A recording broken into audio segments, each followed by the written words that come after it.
my name is Natalie Martin, and for my Education 10 video formative assessment, I would like to be discussing Module 9, Creating a Positive Learning Environment.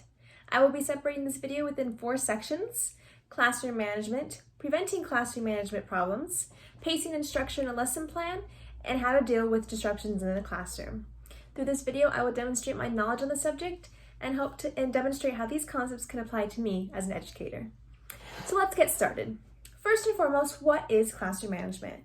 Classroom management is the role and responsibility of the teacher to be the authoritative yet confident guiding figure for students to follow in their learning journey.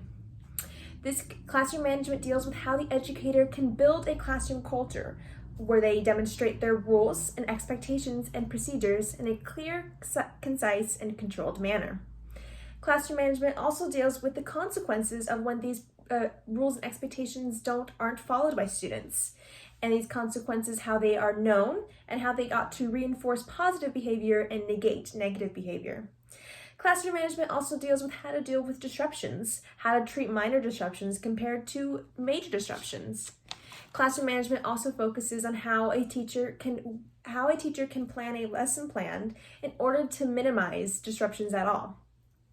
Classroom management can take many styles. It can be authoritarian, permissive, authoritative, and indulgent, all ranging from low involvement to high involvement, from low control to high control.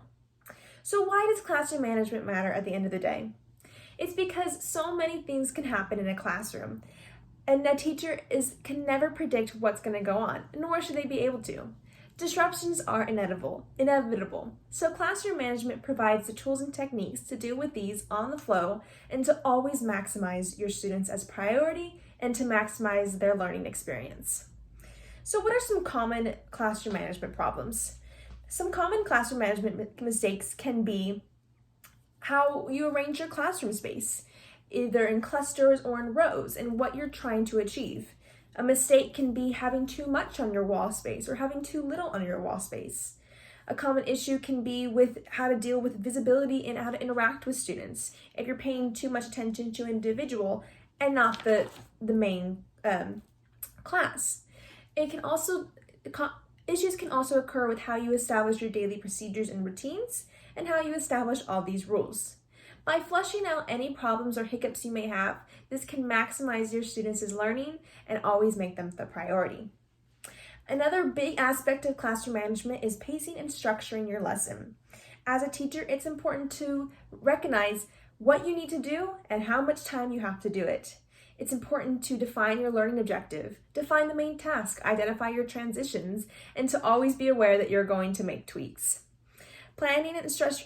Pacing and structuring your lessons involves how you select your task, what kind of difficulty levels you're going to have, what kind of structure and clarity your students need, and to always be alert to the flow of the classroom. Pacing and structuring your lessons requires the concept of withinness of an educator, meaning to be aware of multiple activities and behaviors and events, but staying focused on the main task. This concept of withinness can also apply with how you respond to students' misbehavior in the classroom. It's important to recognize why students misbehave. Sometimes it can be for attention. Sometimes it can be because they don't understand the rules and expectations. It can be outside sources. It can be part of their disability. It's important to recognize the root cause of why they're misbehaving. Misbehaviors can also cause a ripple effect in your classroom. It's important to not let these negative behaviors be contagious. Through nonverbal gestures or through consequences or through dealings with parents, this can all minimize distractions and always make sure students' focus is on you. It's important to keep management in perspective. This concept is very complex, and it's not going to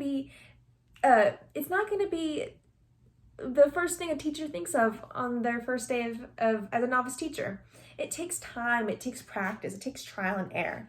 These management strategies exist in order to help reduce these problems that will inevitably come. Good classroom management is not an end in itself, but a means for creating a climate where learning happens as fully as possible. Thank you so much for your time today. I hope you have learned from my video assignment, and I hope you have a great rest of your day. Thank you very much.